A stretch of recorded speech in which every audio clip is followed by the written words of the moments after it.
has worked closely with senior executives, CEOs, board chairmen, and presidents across industries, including management consulting, insurance, oil and gas, and manufacturing. Beyond traditional wealth advisory, his work increasingly sits at the intersection of finance, sustainability, and impact. He is a strong advocate for ESG, environmental, social, and governance, and green finance, championing the integration of sustainable investment principles into wealth management. He is a certified financial education instructor and a proud member of the NFEC's Personal Finance Speakers Association, USA, as well as an associate member of the Chartered Institute of Finance and Control of Nigeria, SIPCON. Dr. Abiodun has educated thousands of professionals and entrepreneurs through training programs and content creation. He is known for simplifying complex financial concepts into practical, actionable strategies. Ladies and gentlemen, please make welcome Dr. Seyi Abiodun.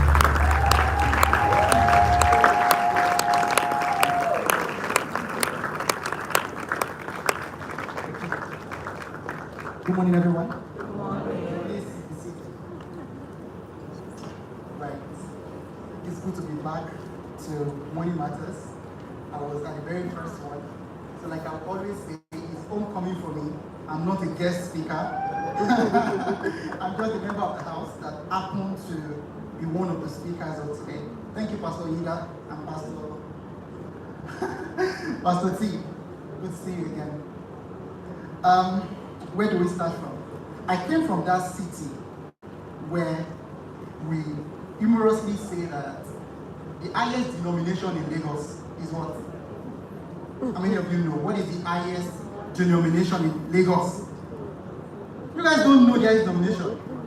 Don't be afraid, just say it. It's actually 1,000 naira. 1,000 is the highest denomination, correct? But in Abuja, 1,000 is not the highest denomination. Do you know the denomination?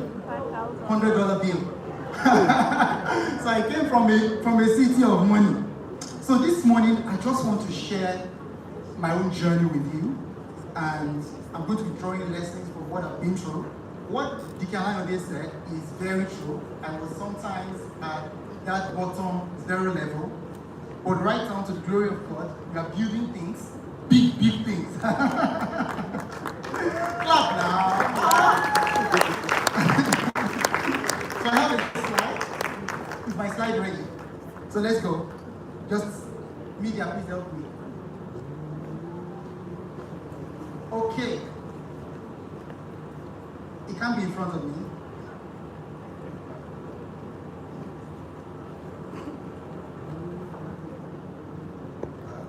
Okay, sorry. This morning I'll be talking on what I've captioned or what I've called the science of turning value into wealth. And my assignment is simple. I just want to be a forerunner, like John the Baptist, just set the stage for other people to come and help us with more practical insight. But what I've realized is everything you want to become, where money is concerned, 90% of it is about your mindset. It's not so much about what you invest in. A lot of people say, should I invest in stocks? Should I invest in mutual funds? Should I invest in real estate? All of those things are good vehicles. But the most important work is on your mindset. 90% of it revolves around your mindset. And that is why I'm going to be sharing the science of wealth. Let's start from the beginning. I'd like to, the next slide please. Value is everywhere. Value is everywhere. But the challenge is that it is everywhere, but hidden. Tell your neighbor, hidden. Value is everywhere, but it is hidden. Let's open to Proverbs. This is one of my favorite scriptures. Proverbs 25, verse 2. Media help me. Proverbs 25, verse 2. We cannot talk about wealth without quoting from Proverbs. That is, I attend a global business school. And most of the principles they teach us are actually biblical principles. So you cannot do wealth without the Bible. So let's go to Proverbs 25 and 2. Let's read it together. To the glory of God to conceal. From this, I coined the phrase God hides things. God hides things. God is a specialist in hiding things. But why does he hide it? It's so that you can find it out. The challenge is a lot of people are not getting into wealth because they are not able or they are not disciplined enough to do research. Think about all the treasure that you know in the world, all the beautiful treasures that you know in the world. Gold. Where do you find raw gold? Hidden in the ground. Where do you find crude oil? Hidden in the ground. Okay, let's come to your human body, your human anatomy. The most precious organ of human body is what? Your heart, your kidney, your liver. Okay, can you just show me where your liver is right now? Where is your liver? It is hidden. It shows you that God hides precious things so that you as his son or daughter can put in the work required to search. And this is the distinguishing factor between people that become rich and those that don't. And I'm going to also show you this in its practicality. Let's move forward. Ideas, skills, opportunities, but not everyone can search and turn them into wealth. Why? Another book, another Bible, another scripture again. And this one specifically KJV. Please, Proverbs 12:27. KJV. Put it on the board and let's read it together. KJV, put it on the board, media, and let's read it together. Proverbs 12:27. Let's read it together, please. The slothful man.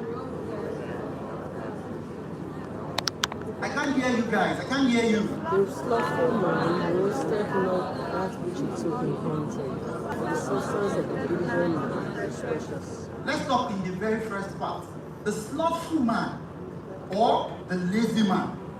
The lazy man cannot convert that which he catches or which he has caught in hunting. He cannot convert it to value. So this is how I define laziness. Laziness is not someone that sleeps too much, you know. They say you sleep too much and then you are lazy. That is primary school, low-level laziness. Do you know higher institution or PhD grade of laziness? It is inability to hold a thought in your mind long enough until you convert that thought into value. That's what laziness is. Until that thought becomes value. We see it a lot. That is why a lot of people are poor and broke. You see farmers. A farmer would go to Jos or all these northern states where they can get tomatoes. They will bring the tomatoes to my 12 markets. And then, at the end of the day, when they are unable to sell it, the tomato simply goes to rotting. And then, they start the cycle again. What is the wisdom in that? The wisdom in that is conversion, is value addition. Are you getting something? The wisdom in that is value addition. So one of the reasons why people don't become wealthy is because they are too lazy in their thinking. So a lot of us, ideas come to our mind day in, day out. I think someone said it's like about 1,000 ideas come to your mind as you are seated here right now. 1,000 ideas will come to your mind today. And if you pursue, if you will only ruminate on one of them and convert them into substance, it can make you a billionaire. But why? Why are you not going to do that? Laziness. One part. That's just one part of the equation. We'll look at the other part of the equation in subsequent slides. So, I defined it again. Laziness is not sleeping too much. That is low level. At its peak, laziness is the inability to hold a thought long enough till it produces a desired outcome. The second reason why a lot of people are broke and poor in this generation is because they don't understand. Go to the next slide. Not understanding the language of wealth of today. This one. Let's just close and go. They don't understand the language of wealth of today. In your parents' generation, you know, we've gone through different generations. There was a generation where agriculture was what made a lot of people rich. It was the predominant thing that made a lot of people rich. Then a generation came, we talked about industrialization. That was when machines were invented and, they could convert agricultural produce to everyday products. Then we moved away from industrialization and entered information technology age. And that was when computers were introduced and a lot of people built wealth from that. Then we moved away from that dispensation and entered a dispensation that is called edutainment, which is a fusion of education and entertainment. And ladies and gentlemen, may I announce to you, that is the phase that is birthing a lot of millionaires today. In the last 10 years, think about it. People that have joined the affluent, I'll show you at some point the level of the stages that we have, that you have to go through. A lot of us start from survival phase. Maybe 99% of people are in that phase right now. I don't know where you fall. But survival phase, as Pastor Ida earlier defined it, is that phase where you are struggling to pay your bills. You are earning 100K. But by the time we look at all your expenses in a month, it's already 150. People come to me a lot. Mr. Seyi, I'm earning 100K. And I want to start doing these things that you are teaching. How can I do it? And then I sit them down, I start to analyze their finances. And I know that it would be wicked of me if I told the person to save and invest from what they are earning. Truthfully. Because at 100K in this Lagos, even in Abuja, 100K, you cannot survive. So what is the wisdom to do? The wisdom there is you have to look at how to increase your income. And increasing your income doesn't mean that you have to look for something polished. And that is the undoing of many of us. I was sharing during the live stream, the pre-Money Matters conference, that there was a time when I was going through the rough patch and I was in survival mode. I had to meet up. So I had a car then. What I would do is I used to leave somewhere on the main, and I won't tell you where I used to live. And when I get to the bus stop, I will shadow enter the bus stop and gather people, VIV, of course, I won't call VIV. All those who help me call VIV, I will carry them. I would ensure that I don't get to my office where none of my staff members will see me. I would drop them off, collect the money, and when I'm going back home at night again, I drive away from the office to where I know Ojo Moto, that people see me. I load again. In fact, the first time my wife heard about it was when I was sharing it in a teaching session like this as a testimony. So as a man, you must have mind to keep something. So what I'm saying in essence is when you are in your survival phase, nothing is beneath you. You cannot say, oh, I have a PhD, I have a master's degree. You are hungry. You are hungry. It is not adding up. So we're in that phase right now. You have to set aside all of those panache, we can all package and look good. So not understanding the language of wealth of today. So what is the language of wealth of today? 3, I'm just going to share 3 of them. The first one is leverage. Let me quickly read something that I wrote here. I said in the past, the language of wealth was centered around getting a job, building a career, or agriculture and trade. But today, it has evolved to leverage, scalability, ownership. Those are the 3 languages of wealth that I'm going to center on in this teaching. Leverage, to start with. What is leverage? Leverage is just a tool. It's just a tool that makes your work easy. A very good example. How many of us go to the market, maybe my talk or any market? When you buy things from the market, and you can't carry those things you bought a couple of things. You can't carry it alone. You now got all this, sorry, what's the English word? Because I'll say Alabaru. You now get all these people to help you carry. So some of them will come with what is called wheelbarrow, right? Wheelbarrow in that equation is leverage. Leverage is something that makes your work easy, as simple as that. So whenever you are given any assignment, the first thought on your mind is, how can I make this easy? A lot of people say things like, I don't understand this generation. They just like it easy. Please, I want it easy. Who wants the hard life? There is no longer, you can't take pride in, oh, I have suffered. What is the pride in that? So it is okay to look for leverage. And that is the difference that I've seen working with Gen Z. So I run a fintech right now, and I work with Gen Zs. One of my staff, when she was hired as a business analyst.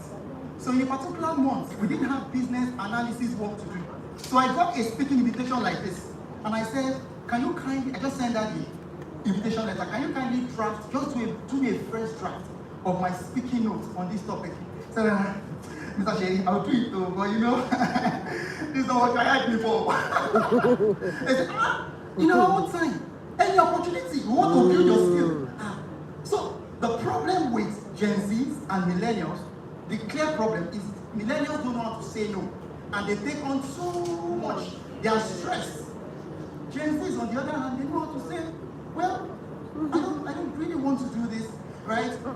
Another example, my photographer. We were taking pictures, and I said, let's just, we have a video shoot to do. Can you record videos? I said, Mr. Seyi, I am a photographer. I am not a videographer. I said, this your camera cannot record video. He said, it can record video, but I am not. So of course, I'm having to learn and relearn a lot of things. And that is what sets you apart as a leader, your ability to learn from even people that you think that you are above. So leverage. And there are dimensions of leverage. My slide. Move to the next slide, please. The dimensions of leverage. The first one is code. That's the first dimension of leverage.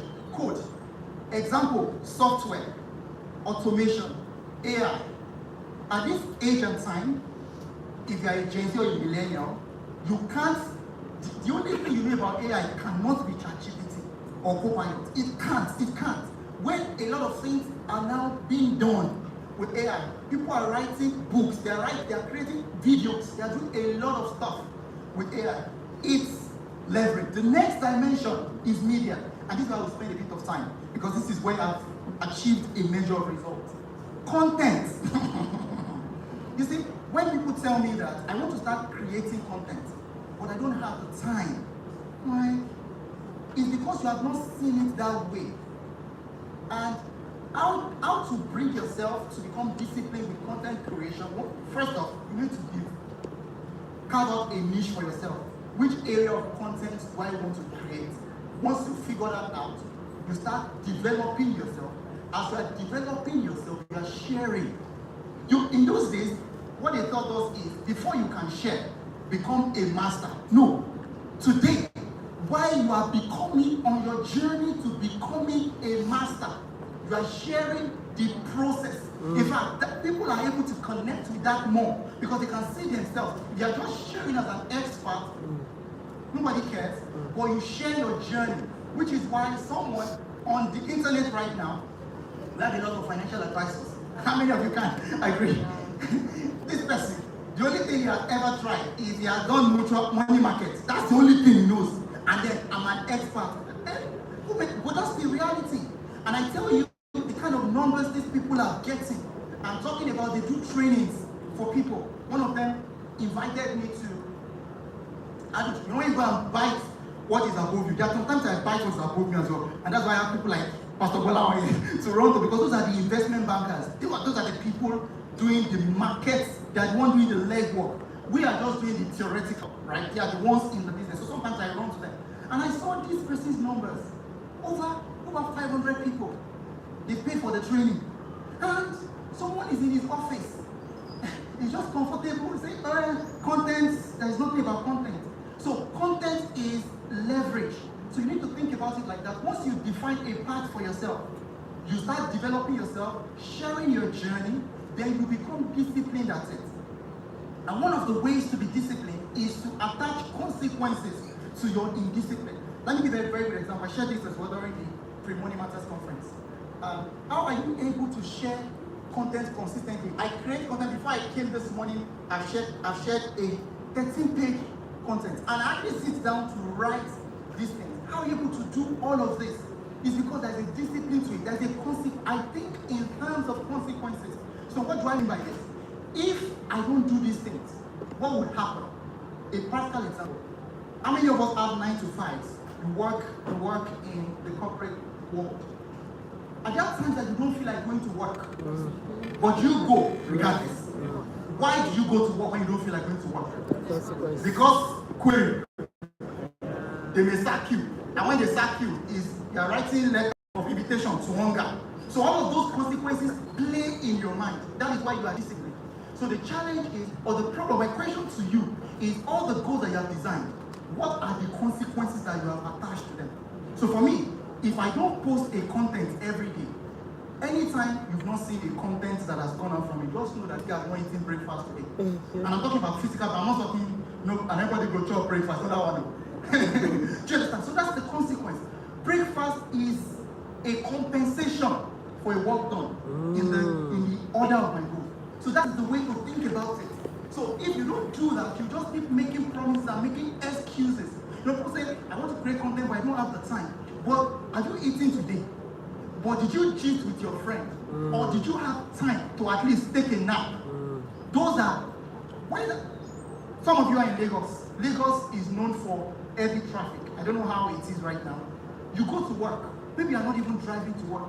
That time that you have spent inside BRT, 1 hour to the island, that is good 1 hour that can be used to create content, depending on the kind of content. My own content is writing, so I can do that. For you, if it's video content, maybe a bit difficult. What I'm saying in essence is find what works for you. Content is leverage and use it. Another one is personal brand.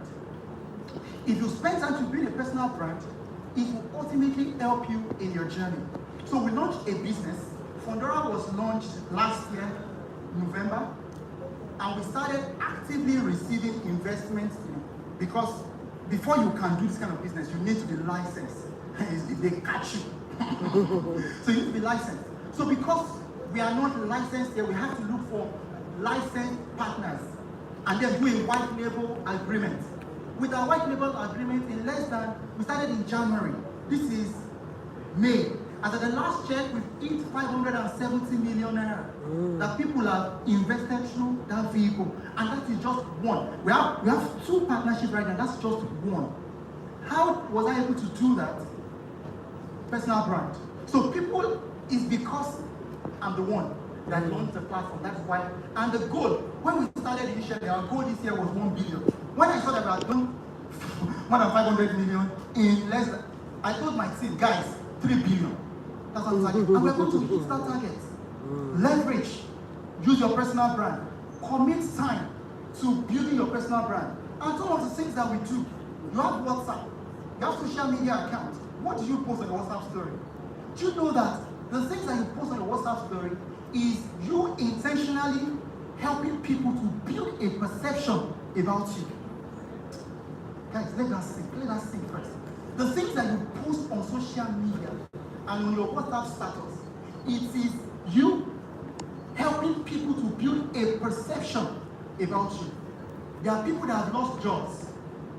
There are people now that I see their WhatsApp story, WhatsApp status. One of my staff, I see the WhatsApp status, and some of people, because of seeing their WhatsApp, I just know that this person is not a serious-minded person. Because why are you posting memes all day? Why? Are you Sabinus? I'm legit serious. That's what you post back to back. At least your life cannot be all about entertainment. What do you have? What substance do you have? What message do you have for your world? The platforms that you have is an opportunity to distribute the message that you, as a person, have for your world. It is not a joke. And it's when you take life serious. When they say, take it easy. How? One life, one. And we don't die like a chicken here. We don't die like a chicken. But the reality, some people, someone said, nobody really, technically, nobody was promised 80 years, 90 years, and all of that. So, the one life that you have, you must take it serious. I'm not saying don't joke, but if 100% of your time, you are joking, you can't see that. Do you have vision for your life? Do you really understand this wealth thing that we're talking about? Personal brand. The next one, I already talked about distribution. The next leverage is people. People is leverage. Use other people's money, other people's time, other people's skill, other people's talent.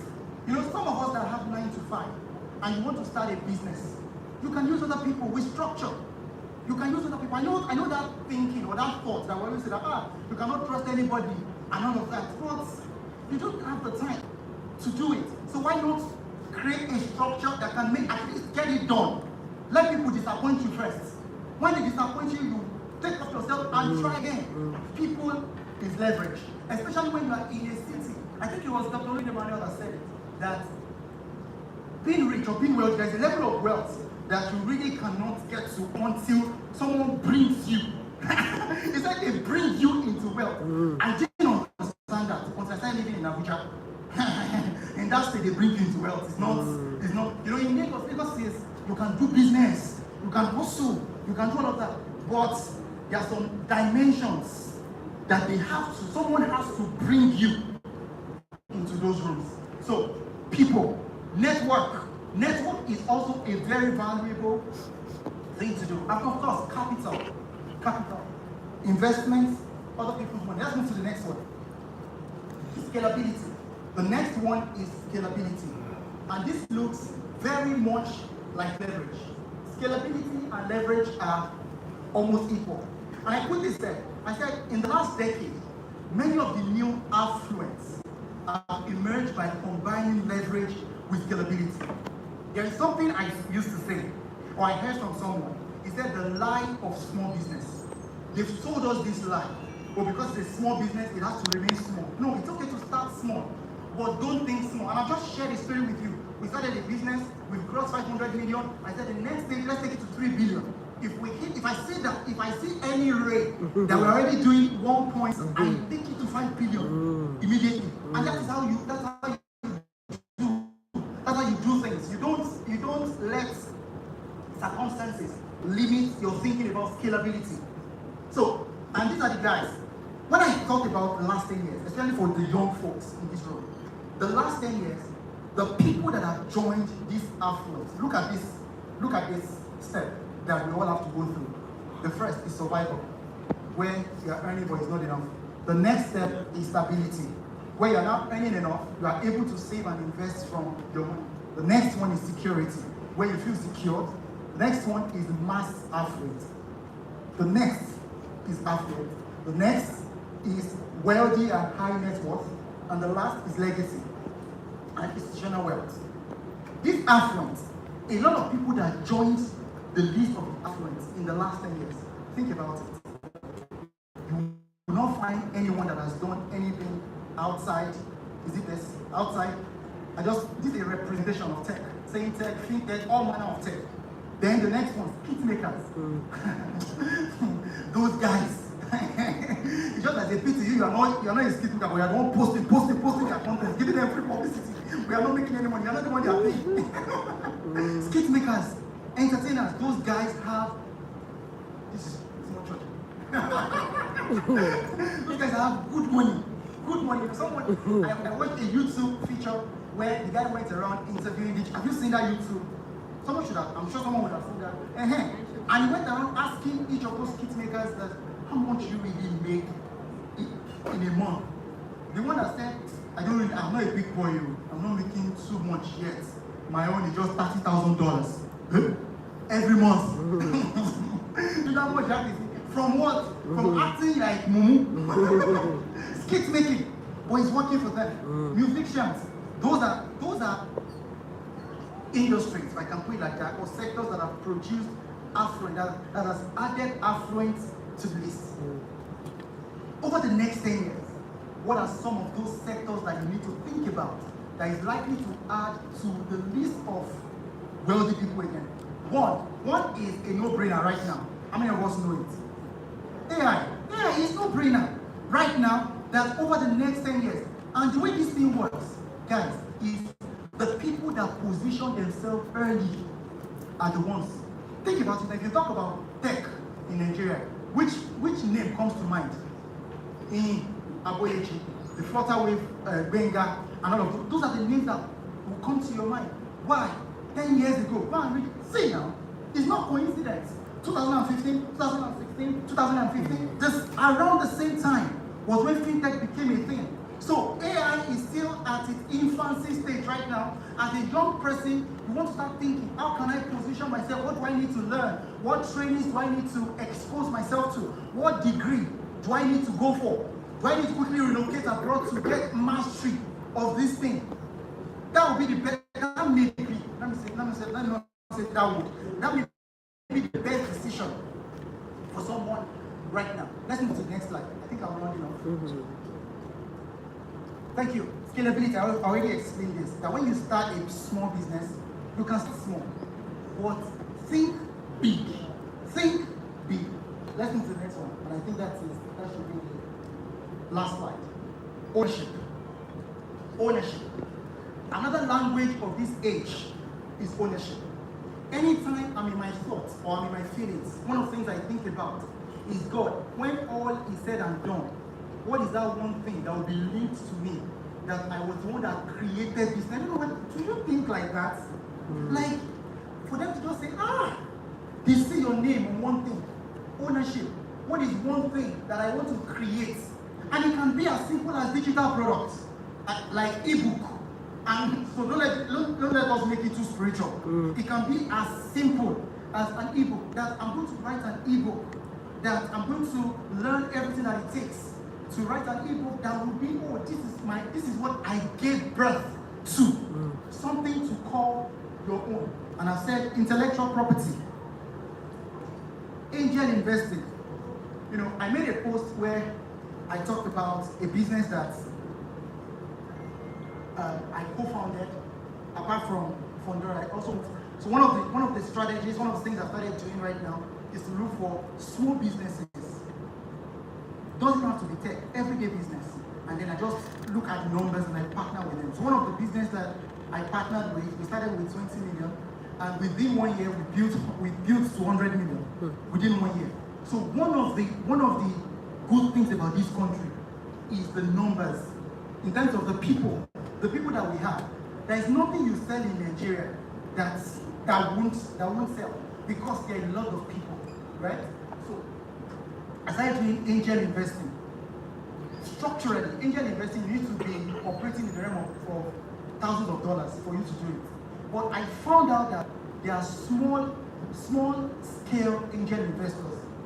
Like, look at that woman in your area. All she needs to do her business is 20,000 naira. She's selling a car. Not a woman in your streets or on your street. Do you think her capital is 1 million? No. So by simply partnering with her to say 50K, how can we partner? So I'm talking about angel investing. And it doesn't have to be, I just use that simple example. It doesn't have to be the Akara woman. Then the next one, real estate. I'm sure that we have 2 real estate moguls that will join us. I don't even need to say anything about this, so let me just move on. Equities, shares. Shares is one of the ways that you can build wealth. How many of you are already buying shares? You have shares in any company in Nigeria. If you don't, at the end of today, open a stockbroking account and buy shares. And the truth is, people will say, how do I know the shares to buy? It's so easy these days that most of the brokers will give you stock recommendation. And it is based off their own analysis. They've done the work, they've checked the fundamentals, and they say, okay, this company, buy it, it will be X amount. For example, I was just fortunate to be one of the people that entered RRL when it came upstream. Public, how are you laughing? That stock then was 700 or so when it entered the market. This was late 2024. As at today, it's already 2,000 plus. So if I just sell it, I'm happy. So someone also reached out to me one time and said she wanted to invest. She had invested, so I get DMs like this from time to time. So she had invested in Seplat and GTCO and some companies. She said, I bought Seplat when it was 1,300. That it is now 5,800, 5,400 at then. She's now asking, do you think it's a good time to sell? I said, there's really no good time to sell. It depends on your own goal. What are you aiming to achieve? Right? But based on what I see then, because of course, apart from doing finance, another space I work in energy space, oil, gas, and power. So I understand the reforms, the policies of the government, in that sector. Within the last 3 years, I'm not sure there's any president that has released the lot of reforms that we have seen in this energy sector. So because of those reforms, the energy sector is actually working. The parts of Nigeria is that the investors are smiling. It is everyday people that are complaining. The investors could actually invest into the market. So this person now told me, I said, based on the indices, what else I can see, I think Seplat will go to like 8,000. This was me just saying it. Fast forward to today, Seplat is how much?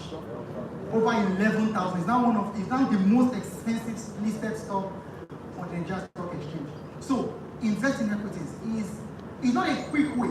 Now, that's the caveat. It's not a quick way to make money, but it's one of the ways to create wealth. So if you are here and you say that, okay, I don't even want to do stocks, there are vehicles that will allow you to do stocks.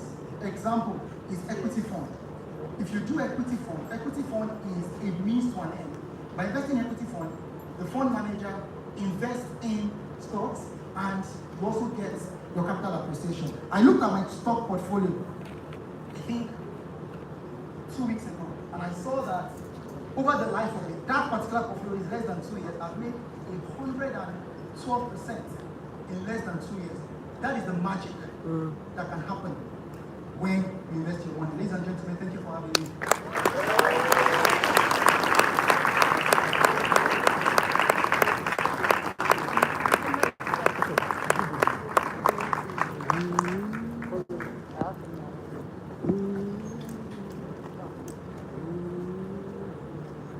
If you were not just inspired by that, but encouraged by that, and fired up by that, come on, put your hands together.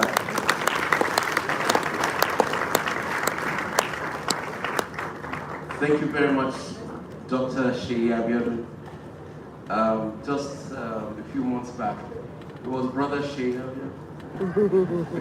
Now it's Doctor. Yes.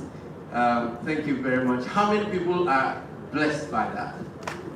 All right? Yes, you can put your hands together.